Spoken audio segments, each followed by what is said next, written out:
Jemaat dimohon untuk berdiri. Ibadah Jumat Agung ini berlangsung dalam nama Allah Bapa, Anak, dan Roh Kudus.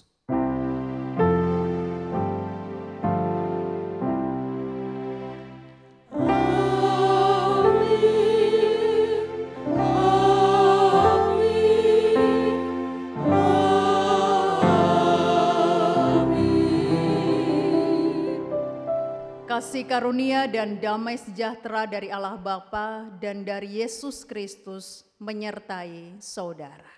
Dan menyertai saudara juga. Disilahkan duduk. Jemaat yang dikasihi Tuhan, Yesus Kristus telah menggenapkan semua tuntutan hukum Taurat dengan menyelesaikan semua dalam kematiannya di atas kayu salib. Karena itu, marilah kita memandang kepada salib Yesus, sebagaimana Yesus memandang kita dari atas salibnya. Kita pujikan Nun di bukit yang jauh.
Mari kita berdoa.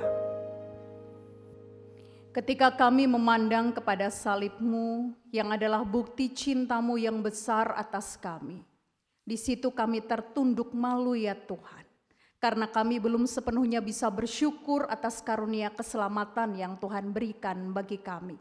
Kami masih sering khawatir dengan apa yang terjadi dalam kehidupan kami, padahal Engkau telah mengaruniakan anak-Mu yang tunggal untuk keselamatan kami. Dan kami pun belum sepenuhnya bisa mengabdikan diri kami kepada Tuhan dan kepada sesama. Kami seringkali belum menunjukkan cinta yang benar. Karena itu kami mohon Tuhan ampuni kami. Dan bersamaan dengan kami memandang kepada salib-Mu, ajari kami dan berikan kami kesempatan untuk kami hidup benar sebagai wujud kami peduli dan sebagai wujud kami berterima kasih atas keselamatan yang Tuhan berikan bagi kami. Amin. Kita akan lebih lagi menampakkan penyesalan kita dengan menyanyikan bersama memandang salib Rajaku.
Kita akan menerima berita anugerah dari Tuhan. Berita anugerah pada saat ini terambil dari kitab Yesaya pasal 64, ayat 6 dan 8 yang demikian. Demikianlah kami sekalian seperti seorang najis, dan kesalehan kami seperti kain kotor. Kami sekalian menjadi layu seperti daun, dan kami lenyap oleh kejahatan kami seperti daun dilenyapkan oleh angin. Tetapi sekarang, ya Tuhan, Engkaulah Bapa kami. Kamilah tanah liat, dan Engkaulah yang membentuk kami. Dan kami sekalian adalah buatan tangan-Mu. Demikianlah sabda Tuhan. Syukur kepada Allah. Kita akan meresponnya dengan menyanyikan Kidung Jemaat 250.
Kita akan menerima sabda Tuhan, karena itu mari kita berdoa.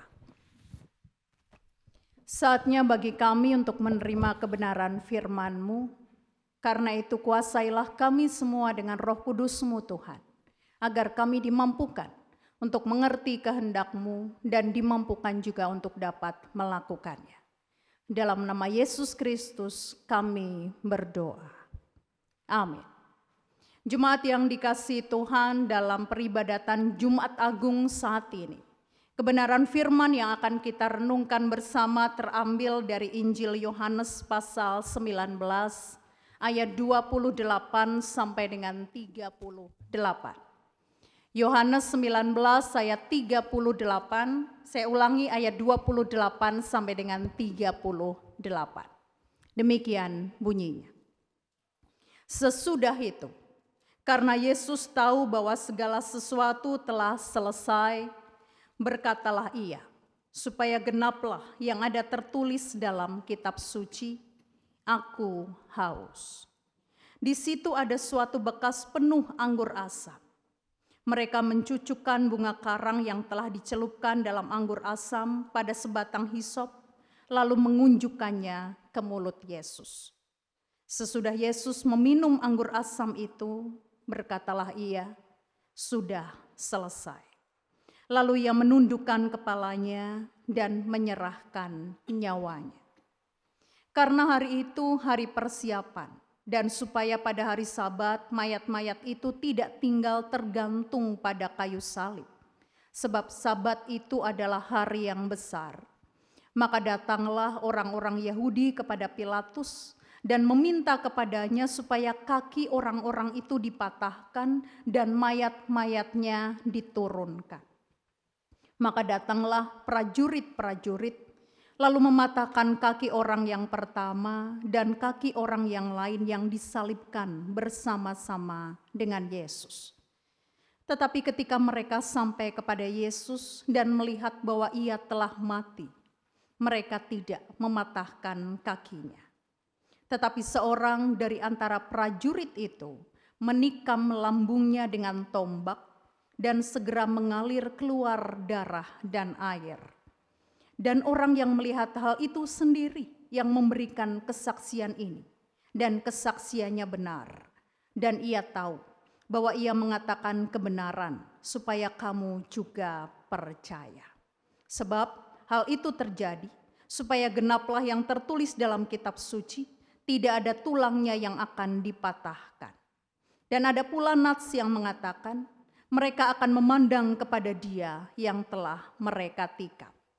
Sesudah itu, Yusuf dari Arimatea, ia murid Yesus tetapi sembunyi-sembunyi karena takut kepada orang-orang Yahudi, meminta kepada Pilatus supaya ia diperbolehkan menurunkan mayat Yesus. Dan Pilatus meluluskan permintaannya itu. Lalu datanglah ia dan menurunkan mayat itu. Demikianlah bacaan saat ini, dan yang berbahagia adalah setiap kita yang mau merenungkan firman Tuhan dan yang mau melakukannya. Hosiana. Jemaat yang dikasihi Tuhan Yesus Kristus, sebagai manusia yang diciptakan dengan segala kefanaan, tentu semua dari kita tahu bahwa kematian itu adalah sebuah kesemestian. Artinya siapapun kita pasti akan mengalami kematian. Hanya saja kalau kita mau jujur, tidak sedikit dari kita yang tidak siap ketika kematian itu menghampiri kita atau menghampiri orang yang kita kasihi. Alasannya bermacam-macam. Mulai dari merasa masih muda, masih banyak cita-cita yang belum diraih, masih banyak tanggung jawab yang harus diselesaikan, sampai dengan adanya ketakutan untuk berhadapan dengan kematian karena bayangan-bayangan yang dimilikinya sendiri. Hanya saja, ketika banyak orang takut dan tidak siap menghadapi kematian, tidak demikian halnya dengan Yesus. Yesus terlihat begitu tenang, bahkan siap menghadapi kematiannya. Hal yang seperti itu salah satunya bisa kita ketahui dari kesaksian penginjil Yohanes ketika dia menceritakan tentang bagaimana proses pada saat Yesus menghadapi kematiannya. Sebab jikalau penginjil sinoptis yang lain menggambarkan tentang betapa gentarnya Yesus menghadapi cawan penderitaan yang harus dia tanggung, dan itu terlihat di dalam doa Yesus di Taman Getsemani, maka di dalam Injil Yohanes hal itu tidak kita dapatkan. Begitu juga ketika penginjil sinoptis menjelaskan tentang bagaimana Yesus merasa Allah meninggalkan dia, sehingga di atas kayu salib Yesus berteriak, Eloi, Eloi, lama sabatani. Penginjil Yohanes tidak menceritakan bahwa itu diucapkan Yesus di atas kayu salib. Justru yang diceritakan oleh penginjil Yohanes ketika Yesus menghadapi kematian adalah bahwa Yesus menghadapinya dengan segala ketenangan. Buktinya, salib itu dia pikul sendiri. Dia tidak dibantu oleh Simon dari Kirene. Dan ketika dia ada di atas kayu salib dalam puncak penderitaannya, dia justru peduli kepada orang lain. Salah satunya adalah Maria. Dia percayakan tanggung jawab Maria kepada murid yang dikasihinya, yaitu Yohanes. Pertanyaannya, apa yang menyebabkan Yohanes merasa menceritakan kisah Yesus pada saat disalib dengan begitu tenang, tidak seperti penginjil sinoptis yang lain? Padahal Yohanes itu adalah salah satu orang yang berada di bawah kaki Yesus bersama dengan Maria dan perempuan-perempuan yang lain. Dengan kata lain, Yohanes tahu persis penderitaan yang dirasakan oleh Yesus ketika disalib. Selain karena Yesus mengalami siksaan yang begitu luar biasa, juga karena pada saat itu harga diri Yesus begitu dihancurkan. Karena pakaian dan jubah dia dilepas dari dirinya. Dan semua dari kita tahu bahwa bagi orang Yahudi, pakaian dan jubah itu adalah simbol identitas. Sehingga ketika pakaian dan jubah Yesus itu diambil, dilepaskan dari dirinya, berarti pada saat dia disalibkan secara tidak langsung juga dia dipermalukan. Nah, kenapa hal yang seperti itu tidak secara gamblang dijelaskan oleh Yohanes? Yohanes justru menjelaskan bahwa Yesus menerima kematiannya dengan tenang, dengan kesiapan yang penuh. Nah, saudara yang dikasihi Tuhan, kalau kita memperhatikan bacaan kita, terutama ketika Yesus mengatakan dari atas salib bahwa apa yang dialaminya itu adalah sudah selesai. Dan setelah itu Yesus menyerahkan nyawanya. Rasanya kita mendapati bahwa bagi Yohanes pernyataan sudah selesai yang diucapkan oleh Yesus di atas salib itu, selain menunjukkan bahwa bagi Yesus kematian itu adalah bukti bahwa dia sudah menyelesaikan misi yang Allah Bapa berikan kepadanya, juga bukti bahwa janji yang dia ucapkan kepada murid-muridnya sesaat sebelum dia membasuh murid-muridnya dalam perjamuan yang terakhir itu benar-benar sudah dia wujud nyatakan. Sebab kalau saudara mengingat apa yang Yesus sampaikan pada saat Yesus membasuh kaki murid-muridnya, Yesus mengatakan bahwa dia akan mengasihi muridnya sampai dengan kesudahannya, dan dengan cara seperti itu muridnya akan mendapatkan bagian di dalam dirinya. Dan itu Yesus tunjukkan dengan dia mau merendahkan dirinya, mau mengorbankan dirinya di atas kayu salib. Dengan kata lain, menurut Yohanes, yang membuat Yesus begitu tenang menghadapi kematiannya, sekalipun itu sangat menderita dan dia dipermalukan di atas salib adalah karena cintanya begitu besar kepada orang-orang yang dikasihinya. Demi cintanya itu dia rela menanggung apapun termasuk kematian. Karena cintanya itu dia juga memberikan kehidupan. Nah, atas hal itu juga maka ketika Yohanes mendengar ada orang yang menyaksikan bahwa ketika lambung Yesus itu ditikam, padahal pada saat itu Yesus sudah wafat, dan dari dalam lambung itu keluar air dan darah, penginjil Yohanes pun merasa perlu untuk menuliskan itu di dalam Injilnya. Kenapa demikian?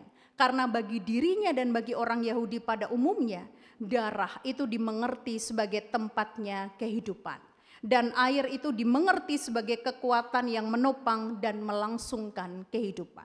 Dengan kata lain, ketika mayat Yesus ditikam lambungnya dan dari dalamnya keluar darah dan air, itu sebenarnya juga merupakan simbol bahwa kematian Yesus memungkinkan adanya kehidupan, memungkinkan adanya topangan dan pengharapan bagi setiap orang yang mengasihi Dia dan yang dikasihi oleh Dia.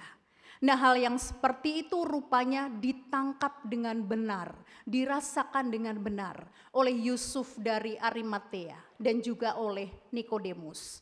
Makanya sekalipun hari itu adalah hari persiapan Sabat, dia tidak kemudian mengurungkan niatnya untuk meminta kepada Pilatus agar bisa mengambil mayat Yesus untuk kemudian memberikan penghormatan yang terakhir sampai dengan menguburkannya.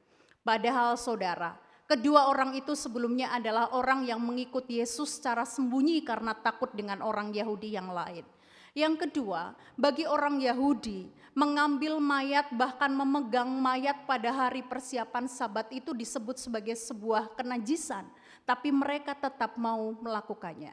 Selain itu, berbicara kepada Pilatus untuk meminta agar mayat itu diambil dan dikuburkan, itu sebenarnya juga membutuhkan prosedur yang tidak ringan, tapi mereka rela melakukannya. Dan selain itu, mereka juga memberikan yang terbaik bagi Yesus. Dan itu terbukti ketika Yesus dikuburkan di makam yang baru yang belum pernah dipakai orang, dan ketika Nikodemus juga memberikan minyak atau rempah-rempah dalam bentuk 50 kati minyak gaharu dan minyak mur. Dan itu secara ekonomi harganya sangat mahal. Kenapa? Karena itu 100 kali lipat dari apa yang dilakukan oleh seorang perempuan ketika dia meminyaki kaki Yesus. Sebab kalau saudara mengingat kisah itu, saudara tentu tahu minyak yang dituangkan oleh perempuan ketika meminyaki kaki Yesus, yang kemudian ditegur oleh Yudas Iskariot sebagai pemborosan, itu jumlahnya hanya setengah kati. Nah, ini minyak yang dipakai oleh Nikodemus untuk memberikan rempah-rempah bagi mayat Yesus 50 kati. Nah, dari hal itu kita mendapati bahwa ternyata kematian Yesus yang melaluinya kasih kepada semua orang yang dikasihinya itu benar-benar digenapi, diwujudkan. Itu mampu merubah Nikodemus, mampu merubah Yusuf dari Arimatea, yang sebelumnya sembunyi-sembunyi menjadi orang yang berani. Yang sebelumnya penuh perhitungan ketika akan mengikuti Yesus, menjadi pribadi yang siap memberikan yang terbaik bagi Yesus. Nah, saudara yang dikasihi Tuhan, kisah ini kembali mengingatkan kepada kita bahwa kematian itu adalah kesemestian. Dan terkadang kematian itu menimpa kita dalam bentuk yang kita tidak harapkan. Kadang kita harus mengalami penderitaan terlebih dahulu. Tetapi sebagai orang yang dikasihi Tuhan dan sebagai orang yang percaya kepada Tuhan, seharusnya hal itu tidak membuat kita gamang menghadapinya. Sebab kematian justru adalah cara kita untuk kita bisa mendapatkan kehidupan kekal yang sudah dijamin oleh Yesus di dalam pengorbanannya. Tetapi yang lebih penting daripada itu adalah selama kita menunggu kematian itu menjumpai kita, menghampiri kita, maka kita harus menampakkan pola kehidupan yang benar, pola kehidupan yang baru sebagai orang yang sudah diselamatkan. Seperti yang sudah diperlihatkan oleh Yusuf Arimatea dan juga Nikodemus yang rela untuk memberikan yang terbaik bagi Yesus. Dan juga seperti yang Yesus sendiri perlihatkan. Yang sekalipun pada saat itu dia dianiaya, yang sekalipun saat itu dia menderita, tapi dia tetap peduli kepada yang lain. Yang tidak menjadikan dirinya dipengaruhi oleh faktor eksternal, sekalipun saat itu banyak orang yang mempermalukan dirinya. Yang rela mengorbankan dirinya untuk orang-orang yang dikasihinya dan yang taat kepada kehendak Allah sampai dengan akhir hidupnya. Nah, tentu saja saudara, mempraktekkan kehidupan sebagaimana yang dilakukan oleh Yusuf Arimatea dan juga Nikodemus yang mau menyerahkan semuanya untuk Yesus dan juga mempraktekkan seperti apa yang Yesus lakukan, itu bukan hal yang mudah. Terlebih ketika kita ada dalam segala keterbatasan dan penderitaan. Tetapi Yesus yang telah mati untuk kita akan memampukan kita untuk melakukannya. Kiranya Tuhan memberkati kita. Amin. Mari kita berdoa. Kami bersyukur kepadamu Tuhan karena peristiwa kematian Yesus kembali mengingatkan kepada kami akan cinta-Mu yang besar. Bantu kami Bapa untuk menyatakan syukur kami dengan menunjukkan perilaku yang benar sebagaimana yang telah dilakukan oleh Yesus dan juga sebagaimana yang telah dilakukan Yusuf Arimatea dan juga Nikodemus yang mau menyerahkan hidupnya, mau memberikan yang terbaik sebagai tanda syukur atas cinta yang telah Tuhan berikan bagi kami. Amin. Sekarang jemaat dimohon untuk berdiri. Bersama dengan jemaat Tuhan di segala badan tempat kita akan menyatakan pengakuan iman kita dengan mengucapkan bersama-sama pengakuan iman rasuli. Aku percaya kepada Allah, Bapa yang Maha Kuasa, Khalik langit dan bumi, dan kepada Yesus Kristus, anaknya yang tunggal Tuhan kita, yang dikandung daripada Roh Kudus, lahir dari anak darah Maria, yang menderita di bawah pemerintahan Pontius Pilatus, disalibkan, mati dan dikuburkan, turun ke dalam kerajaan maut. Pada hari yang ketiga, bangkit pula dari antara orang mati. Naik ke sorga, duduk di sebelah kanan Allah, Bapa yang Maha Kuasa. Dan akan datang dari sana untuk menghakimi orang yang hidup dan yang mati. Aku percaya kepada Roh Kudus, gereja yang kudus dan am, persekutuan orang kudus, pengampunan dosa, kebangkitan daging, dan hidup yang kekal. Disilahkan duduk kembali. Saatnya bagi kita untuk kita mengumpulkan persembahan. Saudara bisa memasukkan di amplop yang sudah saudara sediakan untuk besok di hari kerja. Saudara bisa kumpulkan itu di kantor gereja, atau saudara bisa menitipkannya ke pamong saudara, atau saudara bisa langsung mentransferkannya di rekening bank milik GKJ Nusuat. Kita akan mengumpulkan persembahan dengan dasar dari 1 Petrus 2 ayat 5 yang demikian. Dan biarlah kamu juga dipergunakan sebagai batu hidup untuk pembangunan suatu rumah rohani, bagi suatu imamat kudus, untuk mempersembahkan persembahan rohani yang karena Yesus Kristus berkenan kepada Allah. Kita pujikan bersama KPJ 163.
Kita berdoa. Kami bersyukur kepadamu Tuhan karena dalam peribadatan saat ini Engkau memberikan kesempatan bagi kami untuk mengumpulkan persembahan. Kami meyakini benar itu karena Tuhan izinkan kami untuk kami menyatakan syukur kami kepada Tuhan. Karena itu kami meyakini Tuhan akan menyucikannya dan memakainya sebagai sarana untuk memperluaskan karya keselamatan Tuhan di muka bumi ini. Kami juga bersyukur karena pada saat ini bersama dengan jemaat Tuhan di seluruh dunia, Tuhan izinkan kami untuk mengenang kembali peristiwa kematian Yesus yang melaluinya kami disadarkan akan cinta Tuhan yang besar atas hidup kami. Biarlah melaluinya kami dimampukan ya Tuhan untuk terus memiliki pengharapan, untuk terus memiliki kehidupan sekalipun sekarang kami ada dalam situasi yang tidak mudah. Salah satunya karena pandemi COVID-19. Sehingga dengan demikian Bapa, kami tidak tenggelam di dalam keputusasaan kami, tapi kami terus memiliki semangat untuk melanjutkan kehidupan.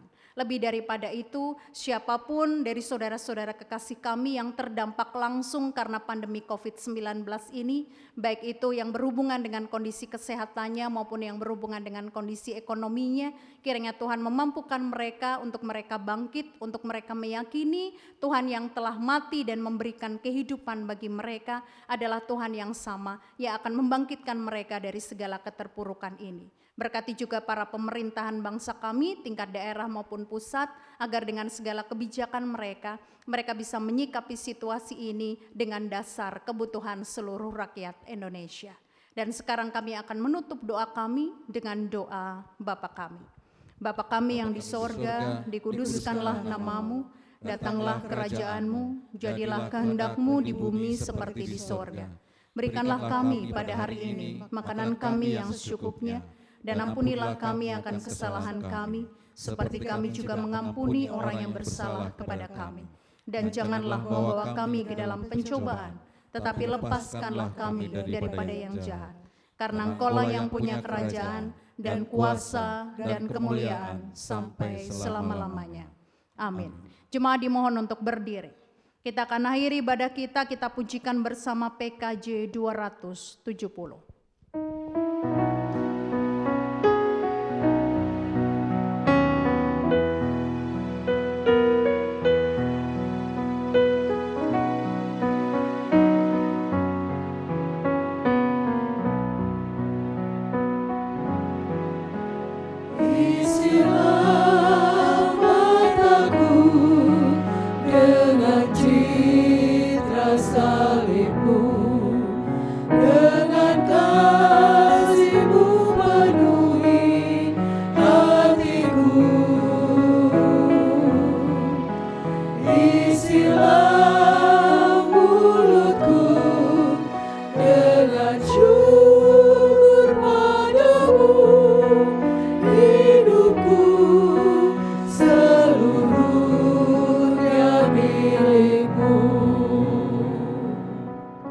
Undurlah dari tempat ini, kembalilah ke tempat saudara-saudara berasal, jadilah saksi Kristus dengan menunjukkan perubahan hidup yang berarti karena salib Yesus telah memberikan kehidupan dan keselamatan bagi kita.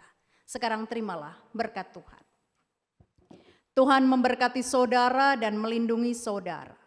Tuhan menyinari saudara dengan wajah-Nya dan memberi saudara kasih karunia. Tuhan menghadapkan wajah-Nya kepada saudara dan memberi saudara damai sejahtera. Amin. Selamat menghayati Jumat Agung. Tuhan memberkati saudara.